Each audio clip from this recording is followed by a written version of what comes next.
Hello बच्चों, Vaishnavi study institute में आपका हार्दिक स्वागत है। तो पिछली क्लास में जो हमने आपको वर्ग और घन के बारे में जानकारी दी कि आप वर्गों को याद कैसे करेंगे और उनका प्रयोग आप कहां कहां पर कर सकते हैं।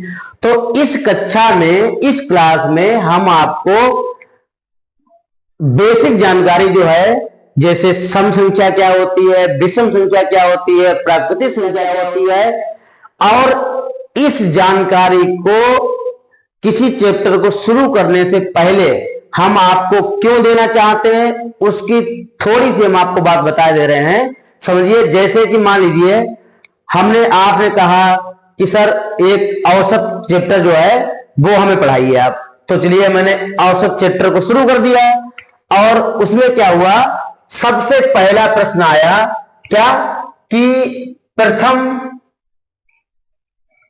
5 सम संख्याओं का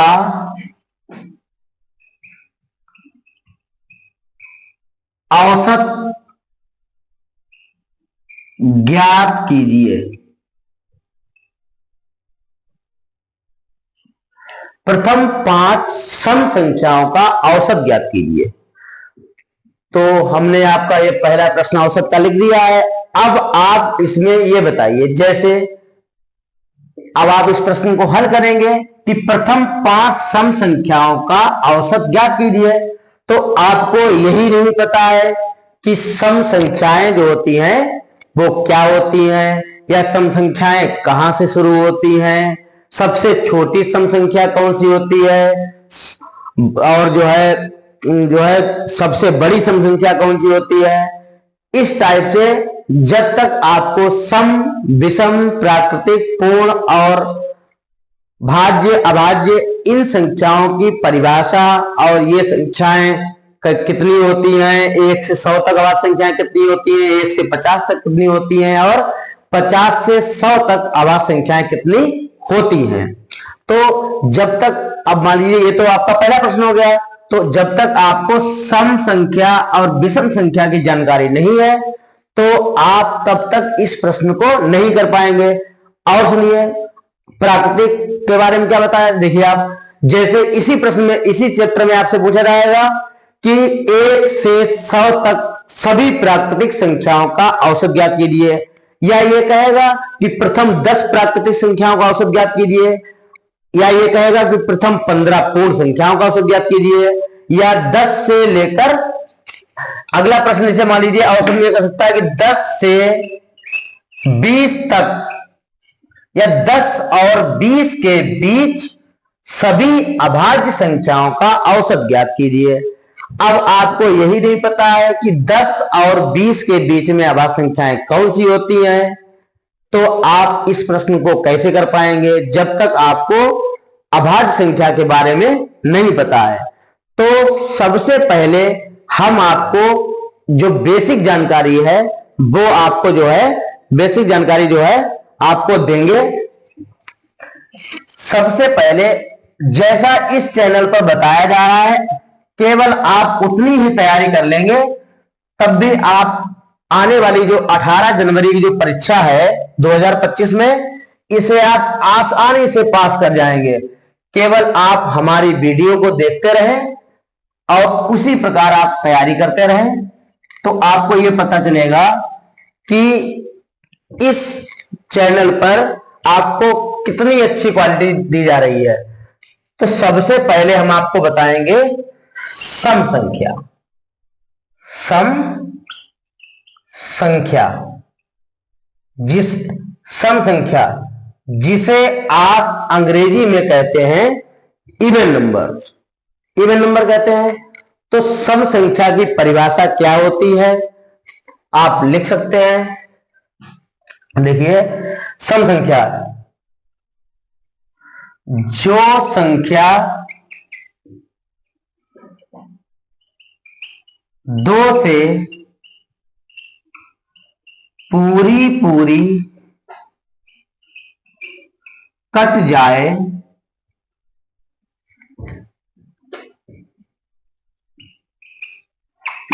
सम संख्या कहलाती है। जो संख्या 2 से पूरी पूरी कट जाए वो संख्या आपकी सम संख्या कहलाएगी। जैसे उदाहरण के लिए आप समझिए, उदाहरण के लिए जैसे आपका मान लीजिए आपका 6 है, तो आपको ये ज्ञात करना है ये सम है या विषम है। तो आप हमें ये बताइए 2 से कट रहा है, 2 तिया 6, तो इसका मतलब 6 आपका क्या है, सम है। इसी प्रकार 10 हुआ, आपका 16 हुआ, आपका 80 हुआ, आपका 90 हुआ, आपका 106 हुआ। तो ये सारी संख्याएं जो है ये आपकी सम संख्याएं कहलाएंगी।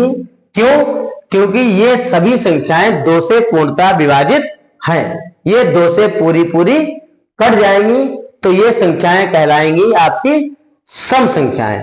इसके बाद में जो अगली परिभाषा है विषम संख्या।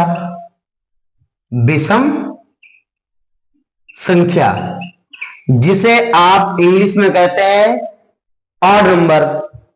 तो विषम संख्या की परिभाषा क्या होती है? जो संख्या 2 से पूरी पूरी ना कटे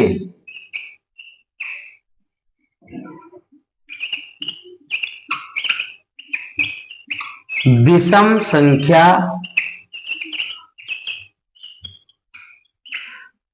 कहलाती है। जो संख्या 2 से पूरी पूरी ना कटे, इसे समझिए क्या है, 2 से पूरी पूरी ना कटे वो संख्या विषम संख्या कहलाती है। और सम संख्या की हमने क्या लिखवाया आपको? सम संख्या जो संख्या 2 से पूरी पूरी कट जाए सम संख्या कहलाती है। हमने आपको इसके उदाहरण के बारे में बताया। अब इसके भी उदाहरण आप समझ लीजिए कि विषम संख्या के उदाहरण क्या क्या हो सकते हैं। जैसे मान लीजिए आपका 7 है, आपका 9 है, आपका 11 है, आपका 25 है, आपका 95 है, डॉट डॉट डॉट डॉट। जो ये जो है कितने भी नंबर्स हो सकते हैं। जैसे ये संख्या 7 विषम क्यों है? आप 2 से भाग करिए, 2 के पहाड़े में क्या 7 आता है? नहीं आता है। तो ये आपका जो है विषम है। 9 भी आपका विषम है, 11 भी आपका विषम है।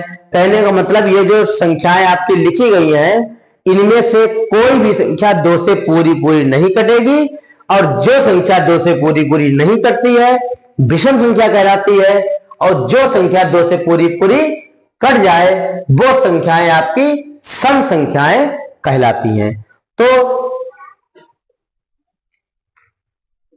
अभी हमने आपको सम संख्या और विषम संख्या के बारे में बताया। उम्मीद है कि आपको सम संख्या और विषम संख्या के बारे में बहुत अच्छी तरीके से समझ में आ गया होगा। अब आप किसी भी सम संख्या और विषम संख्या की पहचान आसानी से कर सकते हैं कि सम संख्या कौन सी है और विषम संख्या कौन सी है। तो आगे हम आपको जो है बताने वाले हैं प्राकृतिक संख्याओं के बारे में। किसके बारे में? प्राकृतिक संख्याओं के बारे में, कि प्राकृतिक संख्याओं की परिभाषा क्या होती है और प्राकृतिक संख्याएं कहां से शुरू होती है। ठीक है, इसके बारे में आपको बताएंगे। प्राकृतिक संख्याएं,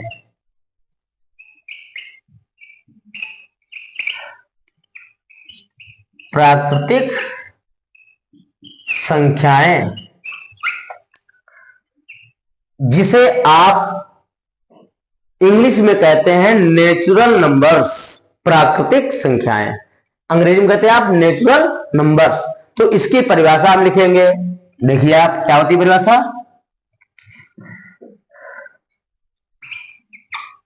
जिन संख्याओं द्वारा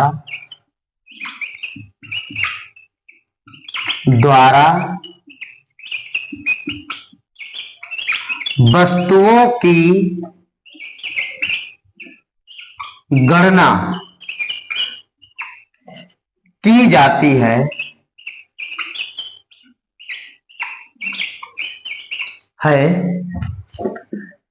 प्राकृतिक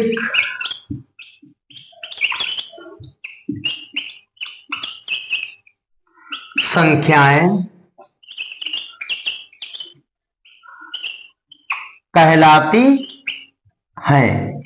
जिन संख्याओं, पहले समझिए, आप पूरी परिभाषा समझिए पहले, कि पूरी परिभाषा में ऐसा कोई शब्द तो नहीं है जिसका मतलब आपको ना पता हो। देखिए, जिन संख्याओं द्वारा वस्तुओं की गणना, गणना का मतलब होता है उन्हें गिनना, और अंग्रेजी में कहते हैं क्या, काउंटिंग, COUNTING, काउंटिंग। जिन संख्याओं द्वारा वस्तुओं की गणना की जाती है प्राकृतिक संख्याएं कहलाती हैं। अब प्राकृतिक संख्याएं कहां से शुरू होती हैं, समझिए आप। उदाहरण, उससे पहले आप ये समझ लीजिए, जैसे हमने आपको बताया कि प्राकृतिक संख्याएं कहां शुरू होती हैं, तो हमने आपको जो परिभाषा लिखाई है, जिन संख्याओं द्वारा वस्तुओं की गणना की जाती है। वस्तुओं की गणना मतलब वस्तुओं को गिनना। अब आप ये बताइए, जैसे आपके घर में मान लीजिए 50 कुर्सियां हैं, और आपसे हम कहें कि बताइए आपके घर में कितनी कुर्सियां हैं, तो आप कैसे गिनेंगे, कहां शुरू करेंगे, 0 से, 2 से, या 5 से, या 1 से? तो आप हमें बताएंगे 1 से, कि हम कुर्सियां जो है 1 2 3 4 5 6 इस टाइप से हम गिनेंगे। तो इसी प्रकार प्राकृतिक जो संख्याएं होती हैं वो कहां शुरू होती हैं, 1 से। 1 2 3 4 5 6 dot dot dot dot dot dot, ये आपका जो चिन्ह होता है ये होता है अनंत का। ठीक, इसका मतलब ये होता है 1 से लेकर 1 2 3 4 5 6 7 8 9 10, जहां तक आप गिन पाए। तो प्राकृतिक संख्याएं कहां शुरू होती हैं, प्राकृतिक संख्याएं 1 से शुरू होती हैं। सबसे छोटी प्राकृतिक संख्या कौन सी होती है, सबसे छोटी प्राकृतिक संख्या 1 होती है। अब मान लीजिए, अब हमने इसके बारे में आपको बता दिया कि प्राकृतिक संख्याएं कहां से शुरू होती हैं। अब जो हमने जब आपकी क्लास स्टार्ट की थी उसमें हमने आपको बताया था कि औसत चैप्टर, हमने आपको बताया था कि औसत चैप्टर में आपको कहां पर समस्या आएगी। तो अगर आपको प्राकृतिक संख्याओं के बारे में जानकारी है, तो अगर प्रश्न आता है कि प्रथम 5 प्राकृतिक संख्याओं का औसत ज्ञात कीजिए, तो आप प्रथम 5 प्राकृतिक संख्या कौन सी होंगी, 1 2 3 4 5, तो इनका आप औसत ज्ञात कर सकते हैं। और औसत का फार्मूला जब आपको औसत पढ़ाया जाएगा तो उसका सूत्र विधिवत आपको बताया जाएगा, तो आप इस प्रश्न को बहुत आसानी से कर लेंगे। अब अगली जो हम आपको परिभाषा बताने जा रहे हैं वो है आपकी पूर्ण संख्याएं। क्या है, अगली परिभाषा जो है वो आपकी है पूर्ण संख्याएं। क्या, पूर्ण संख्याएं।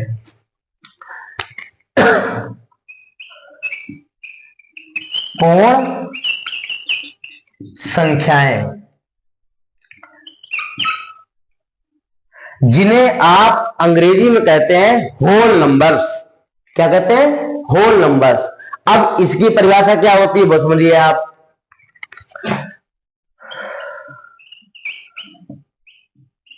प्राकृतिक संख्याओं के समूह में यदि शून्य, जिसे आप अंग्रेजी में 0 कहते हैं, को सम्मिलित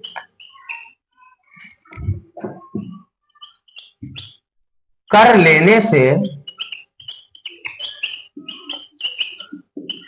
जो समूह बनता है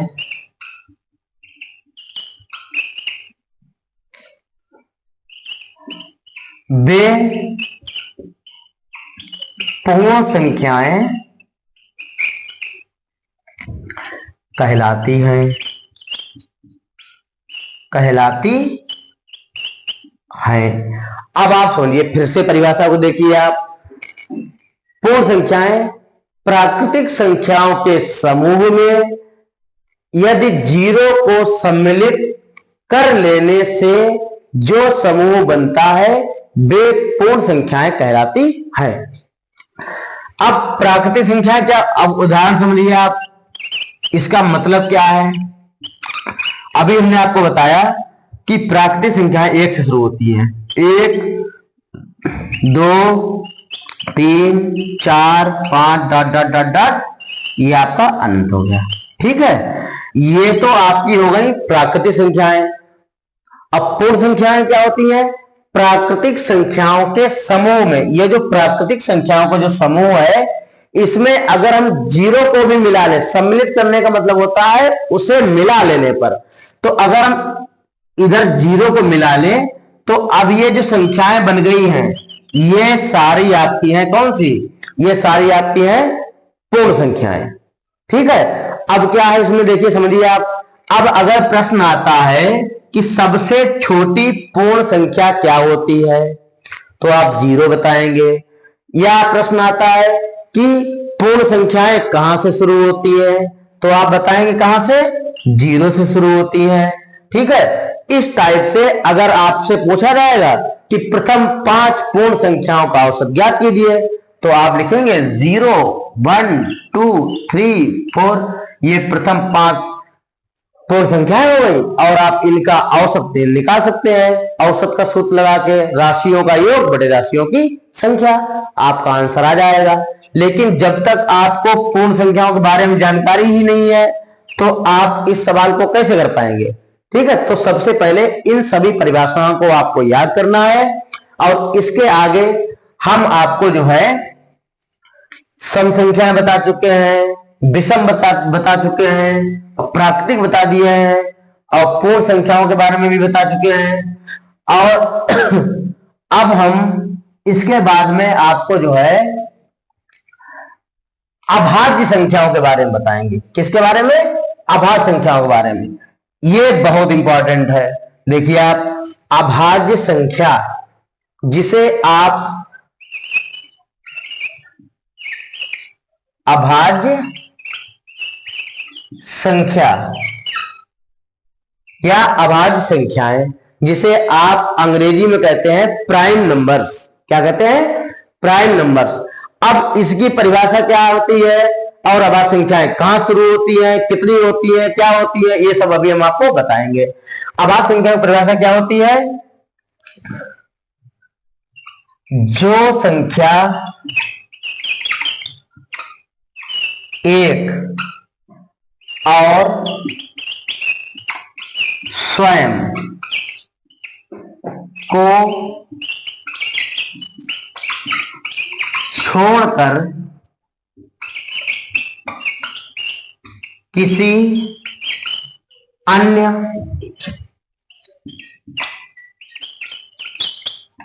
संख्या से विभाजित ना हो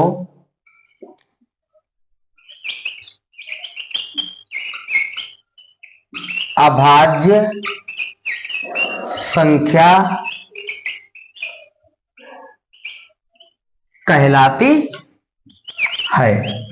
अब पहले आप इस परिभाषा को सही से समझ लें। क्या है, कह रहा है कि जो संख्या एक और स्वयं, मतलब स्वयं वह संख्या, जो संख्या एक और स्वयं को छोड़कर किसी भी अन्य संख्या से विभाजित ना हो, मतलब ना कटे, तो ऐसी संख्याएं आपकी अभाज्य संख्याएं कहलाती हैं। अब आप समझिए उदाहरण, हम आपको हर परिभाषा में उसका उदाहरण सहित आपको परिभाषा को स्पष्ट करा देंगे कि आप कैसे पहचानेंगे कि ये सम संख्या है, ये विषम है या ये अभाज्य है। समझिए आप, जैसे उदाहरण के लिए आपको बता, जैसे मान लीजिए आपका 5 है, ठीक है, 5 है, तो अब आप कैसे पहचानेंगे ये विषम है या कौन सी है। देखिए आप, 5 जो है या तो कटेगा किससे, या तो 1 से कटेगा, या ये कटेगा स्वयं का, मतलब स्वयं वह संख्या या तो 5 से कटेगा, 5 जो है या तो 1 से कटेगा या 5 से कटेगा। 1 और 5 मतलब 1 और स्वयं को छोड़कर किसी अन्य संख्या से विभाजित ना हो। अब आप हमें 1 और 5 को छोड़कर ऐसी संख्या बता दीजिए जो 5 को काट दे। तो ऐसी कोई संख्या नहीं है जो 1 और 5 को छोड़कर 5 को काट दे। तो ऐसी संख्याएं ही आपकी अभाज्य संख्याएं कहलाती हैं। कौन संख्याएं? अभाज्य। जैसे आपकी 11 हो गई, जैसे आपका 3 हो गया, जैसे आपका 2 हो गया, जैसे आपका 17 हो गया। इस टाइप से जैसे आपकी 2 अंकों की सबसे बड़ी अभाज्य संख्या 97 होती है। इस टाइप से जो संख्या 1 और स्वयं को छोड़कर किसी अन्य संख्या से विभाजित ना हो आपकी अभाज्य संख्या कहलाएगी।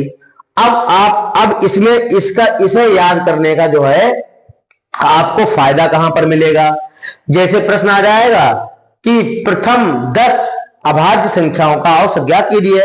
अब जब आपको यह पता होगा कि प्रथम अभाज्य संख्याएं कहां शुरू होती हैं, कौन कौन सी होती हैं, तो आप उस प्रश्न को कर देंगे। अब आप देखिए, अब हम आगे आपको बताएंगे कि अभाज्य संख्याएं 1 से लेकर 100 तक होती कितनी है, सबसे छोटी अभाज्य संख्या कौन सी होती है, सबसे बड़ी अभाज्य संख्या कौन सी होती है, 1 से 50 तक अभाज्य संख्याएं कितनी होती हैं, 50 से 100 तक अभाज्य संख्याएं कितनी होती हैं।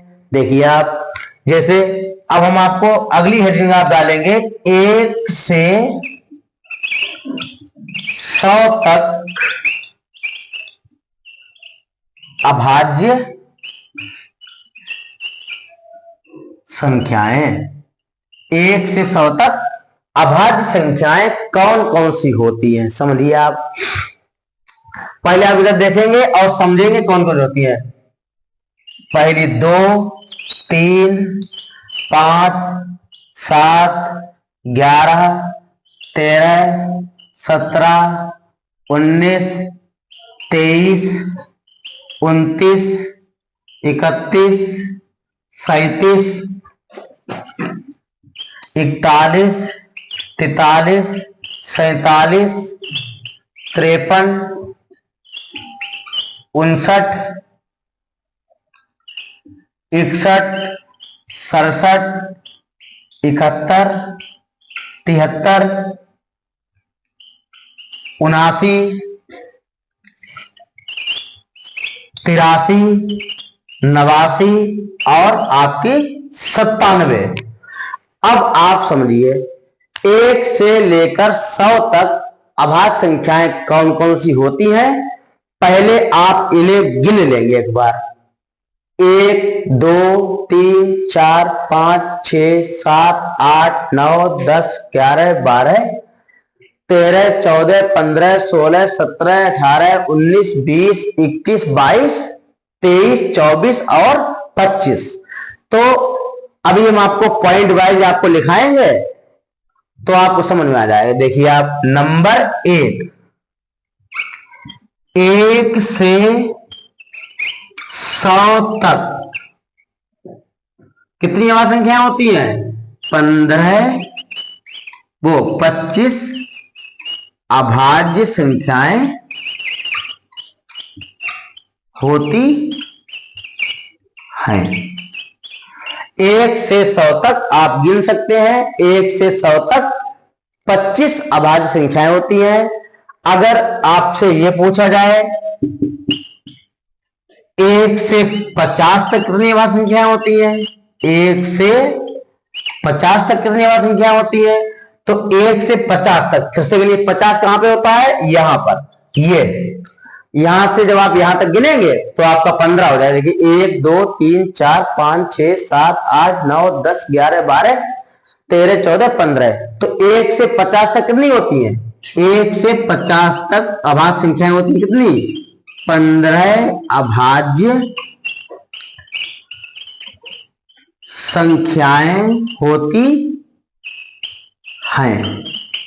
1 से 50 तक 15 अभाज्य संख्याएं होती हैं। और अगर ये पूछा जाए कि 50 से 100 तक कितनी अभाज्य संख्याएं होती है, तीसरा पॉइंट, 50 से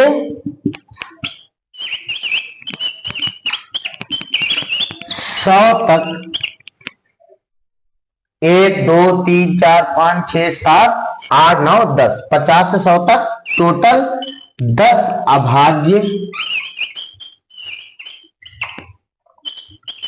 संख्याएं होती हैं। 50 से 100 तक 10 अभाज्य संख्याएं होती हैं। 1 से 100 तक 25, 1 से 50 तक 15 और 50 से 100 तक 10 अभाज्य संख्याएं होती हैं। अब इसी में अगर आपसे ये पूछा जाए कि सबसे छोटी अभाज्य संख्या कौन सी होती है, ये प्रश्न आपकी परीक्षा में बहुत बार पूछा जा चुका है कि सबसे छोटी अभाज्य संख्या कौन सी होती है। तो सबसे छोटी अभाज्य संख्या कौन सी होती है? 2 होती है। और अगर ये पूछा जाए कि सबसे 2 अंकों की सबसे छोटी अभाज्य संख्या कौन सी होती है? 11 होती है। और 2 अंकों की सबसे बड़ी अभाज्य संख्या होती है कौन सी? 97। तो आप लिखेंगे अगला पॉइंट चौथा, सबसे छोटी अभाज्य संख्या 2 होती है। 2 होती है।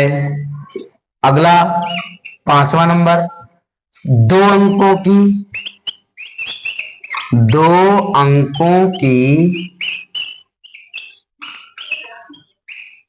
सबसे छोटी अभाज्य संख्या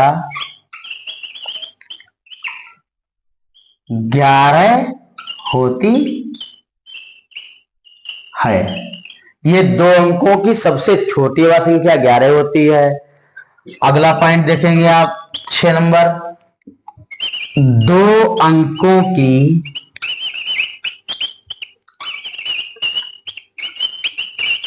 सबसे बड़ी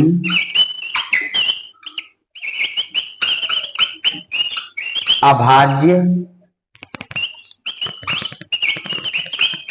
संख्या कौन सी होती है? 97 होती है। 2 अंकों की सबसे बड़ी अभाज्य संख्या 97 होती है। इस जो अभी तक हमने आपको इस क्लास में अभी तक जो हमने आपको बताया है, जब आपका एक चैप्टर शुरू होगा जिसका नाम है संख्या पद्धति, तो उस संख्या पद्धति में क्या है, ये पूरा जो बेसिक आपका है प्रश्न आ जाएगा कि सबसे छोटी अभाज्य संख्या कौन सी होती है, सबसे बड़ी अभाज्य संख्या कौन सी होती है 2 अंकों की, या सम संख्या निम्नलिखित में से सम संख्या कौन सी है, विषम संख्या कौन सी है। तो संख्या पद्धति में ये जो आपका पूरा बेसिक है उसका पूरा आपको प्रैक्टिकल हो जाएगा कि प्रश्न जो है हमसे किस प्रकार पूछा जाएगा।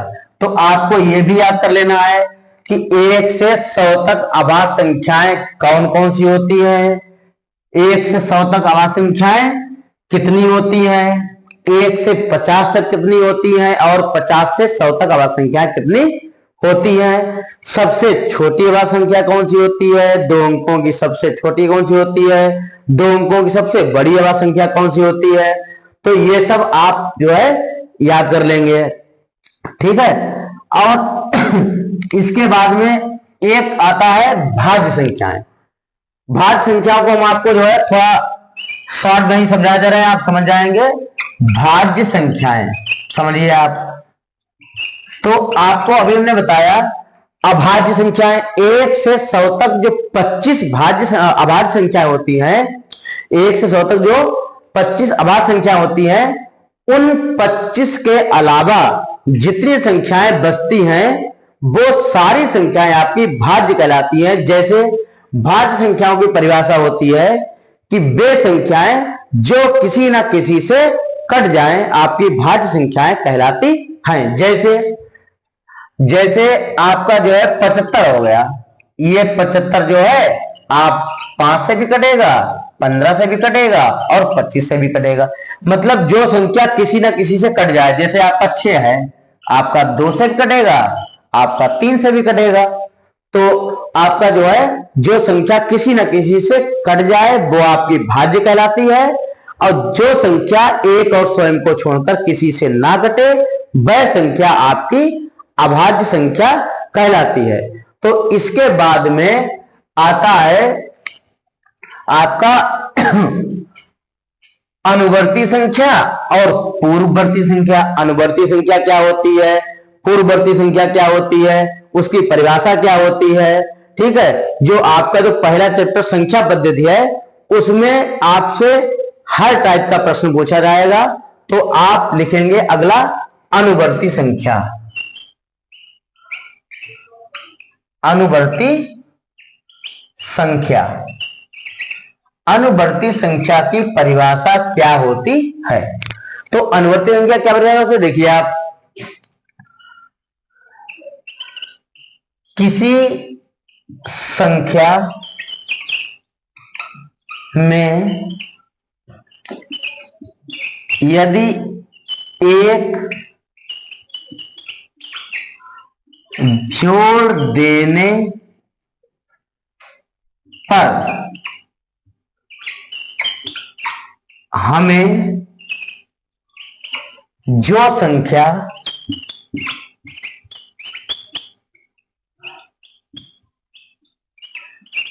प्राप्त होती है, किसी संख्या में यदि एक जोड़ देने पर हमें जो संख्या प्राप्त होती है अनुवर्ती संख्या कहलाती है। अनुवर्ती संख्या कहलाती है। ठीक है, अब उदाहरण इसका समझ लीजिए आप। अनुवर्ती संख्या का उदाहरण क्या होता है, जैसे मान लीजिए हमने आपसे पूछा कि बताइए 8 की अनुवर्ती संख्या क्या होगी। तो आपको परिभाषा याद है कि किसी संख्या में एक जोड़ देने पर जो संख्या प्राप्त होती है, तो आप क्या करेंगे 8 में एक जोड़ देंगे, कितना आ जाएगा 9 आ जाएगा। तो भैया 8 की अनुवर्ती संख्या क्या हो गई 9। उसी प्रकार 50 की अनुवर्ती क्या हो जाएगी 50 प्लस 1 बराबर 51। 50 की अनुवर्ती संख्या 51 होगी, 100 की 101 होगी, 40 की 41 होगी। मतलब किसी भी संख्या में यदि आप एक जोड़ देंगे तो जो अगली संख्या आएगी वो आपकी अनुवर्ती संख्या कहलाती है। ठीक है, अब प्रश्न आपका पूछा जाएगा कि निम्नलिखित में से कौन सी अनुवर्ती मतलब 50 की अनुवर्ती संख्या है, या निम्नलिखित में से कौन सी 100 की अनुवर्ती संख्या है। अब अगली जो है आपकी संख्या आती है पूर्ववर्ती संख्या। अब पूर्ववर्ती संख्या क्या होती है और उसकी परिभाषा क्या होती है आप समझिए। देखिए आप पूर्ववर्ती संख्या, पूर्ववर्ती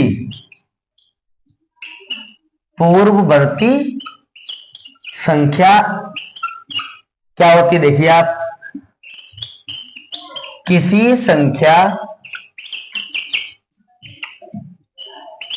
में से एक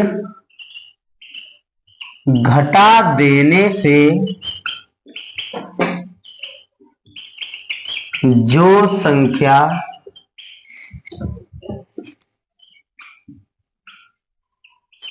प्राप्त होती है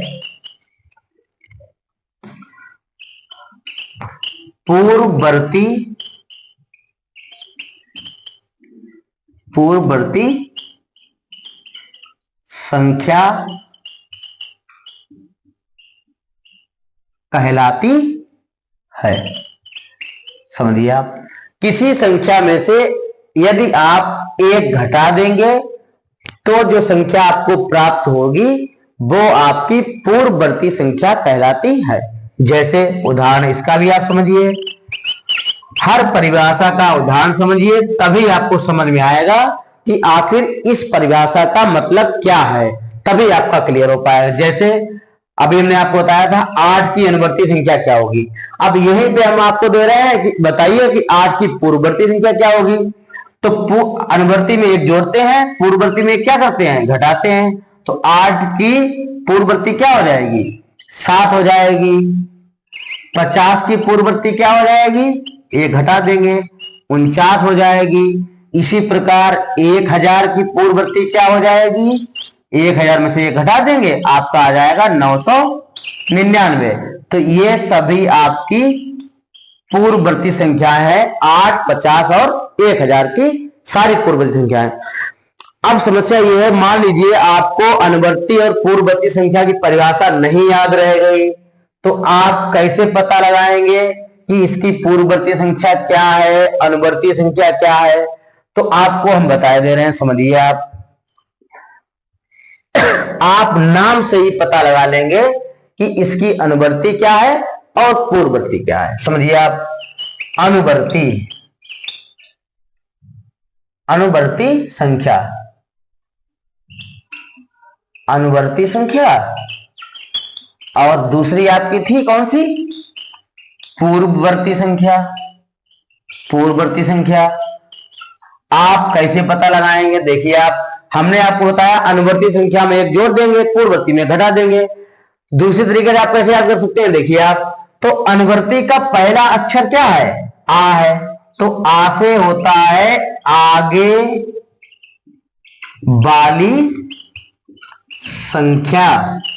आ से आगे वाली संख्या। पूर्ववर्ती का पहला अक्षर क्या है? पा है, तो पा से पीछे वाली संख्या, पीछे वाली संख्या। ठीक है, तो ऐसे आप याद कर लेंगे नाम से। आ से आगे वाली संख्या, पा से पीछे वाली संख्या, तो ये हो गया आपका अनुवर्ती, ये हो गया आपका पूर्ववर्ती। ठीक है, तो आज हमने आपको इस क्लास में क्या क्या बताया? नंबर 1 बताया आपको सम संख्या के बारे में, फिर आपको बताया विषम संख्या क्या होती है, फिर आपको बताया प्राकृतिक संख्या क्या होती है, फिर आपको बताया पूर्ण संख्या क्या होती है, फिर उसके बाद में आपको बताया कि अभाज्य संख्या क्या होती है और अभाज्य संख्याएं 1 से लेकर 100 तक कितनी होती हैं, सबसे छोटी वह संख्या कौन सी होती है, सबसे बड़ी कौन सी होती है। फिर आपको हमने बताया अनुवर्ती और पूर्ववर्ती संख्या के बारे में, आपको हमने इस क्लास में बताया है। तो आप इन सभी परिभाषाओं को याद कर लीजिए। जो हम आपका जो चैप्टर शुरू करेंगे संख्या पद्धति, तो उसमें इन परिभाषाओं का, वर्ग का, घन का, इन सब का प्रयोग आपको दिखाएंगे कि इन सब का प्रयोग कैसे होता है और इन सब से आपका प्रश्न कैसे पूछा जाता है, कैसे आप प्रश्न को हल करेंगे, कैसे आप प्रश्न को समझेंगे। ठीक है, तो जब तक आपको ये बेसिक जानकारी नहीं होगी तब तक आप आने वाले अगले चैप्टर को अच्छी तरीके से नहीं समझ पाएंगे।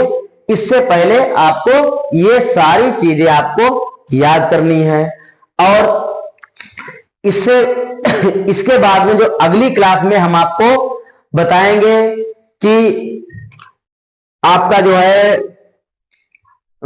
दशमलव वाली संख्याओं का, जिसे मान दशमलव वाली संख्याओं का गुणा आप कैसे करेंगे, जोड़ कैसे करेंगे, घटाना कैसे करेंगे, भाग कैसे करेंगे, ये सब आपको बताएंगे कि, और इनका प्रयोग कहां पर होगा, ये आपको पहले सीखना चाहिए कि नहीं सीखना चाहिए।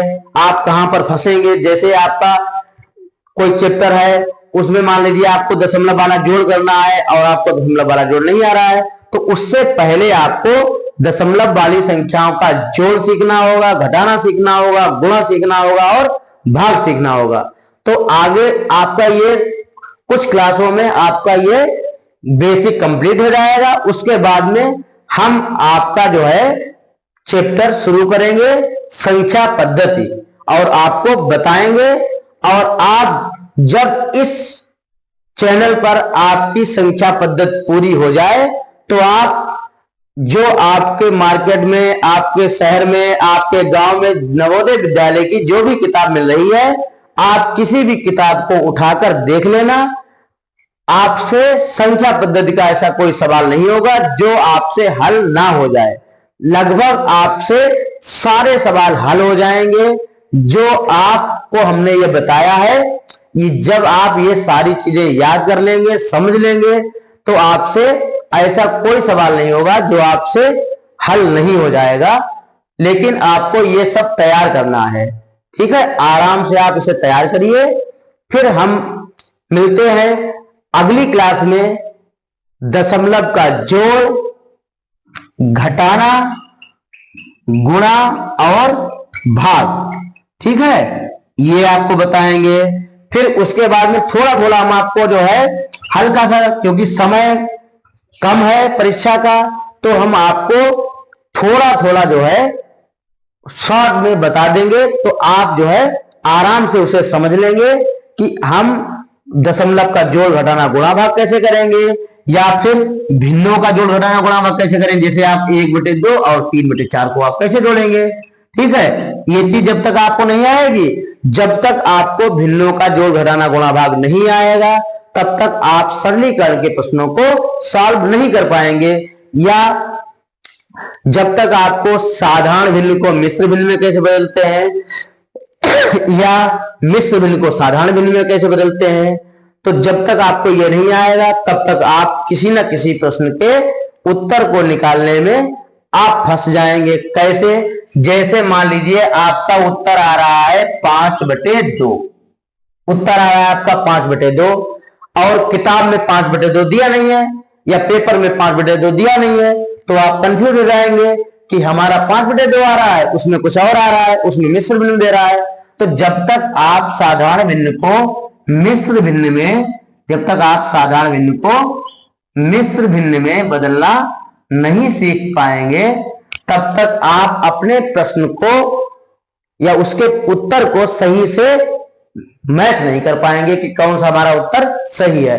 तो ये छोटी छोटी जो बेसिक चीजें हैं वो मैं पहले आपको पहली कक्षाओं में आपको क्लियर कराऊंगा कि ये सारी जो है बेसिक जानकारी हो जाने के बाद में आपकी जो है लगातार क्लासेस चलेंगी और आपको संपूर्ण तरीके से संतुष्ट किया जाएगा।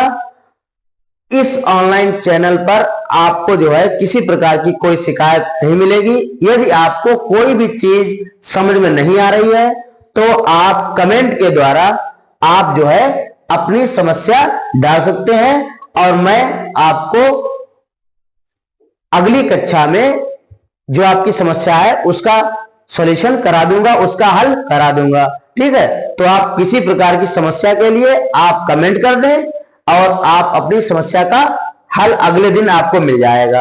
तो आप इतना तैयार कर लें। मिलते हैं अगली कक्षा में दशमलव का जोड़, घटाना, गुणा और भाग, और उसके बाद में आपको बताया जाएगा भिन्नों का जोड़, घटाना, गुणा, भाग। फिर आपका जो है सिलेबस, जो आपका जो चैप्टर है संख्या पद्धति या जो भी चैप्टर है वो आपका शुरू कर दिया जाएगा। तो आपको जो है किसी प्रकार की कोई शिकायत जो है नहीं मिलेगी कि हमें सर ये नहीं आता है, हमें ये नहीं आता है, आपने पहले हमें ये नहीं बताया। तो इस वैष्णवी स्टडी इंस्टीट्यूट में आपको जो है बिल्कुल जितने भी नवोदय विद्यालय की जितनी भी कोचिंग चल रही हैं सबसे आपको डिफरेंट मिलेगा एकदम। ये नहीं कि कोई भी चैप्टर शुरू कर दिया, कोई भी चैप्टर शुरू करने से पहले उसकी जो संपूर्ण जानकारी है वो आप तक चली जाएगी, आपको मिल जाएगी, आप उसे तैयार कर लें। फिर हम अपना अगला चैप्टर शुरू करेंगे। मिलते हैं आपसे अगली क्लास में भिन्नों का वो दशमलव का जोड़, घटाना, गुणा, भाग और भिन्नों का जोड़, घटाना, गुणा, भाग। धन्यवाद।